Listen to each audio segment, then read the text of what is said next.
ఇక్కడి నుంచి నీ మొఖం చూపించుకో. చీ. Thank you. నీ పేరేంటి? నీ పేరేంటి? అర్జున్. నా పేరు రాధా. వీడు నా ఫ్రెండ్ కృష్ణ. అవసరం లేదు.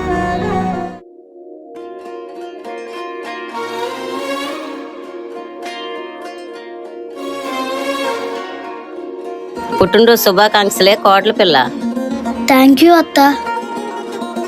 అనియ నేను రాధని తీసుకుని వెళ్ళిపోతాను రా. అక్కడ ప్రైవేట్ స్కూల్లో చదివించుకుంటాను. ఇక్కడ బాగానే ఉంది కదమ్మా, అక్కడికి ఎందుకు?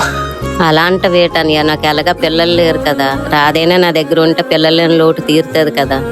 నువ్వు అలా బాధపడుకో, ఇప్పుడే ఆ అమ్మాయిని తీసుకుని వెళ్ళు.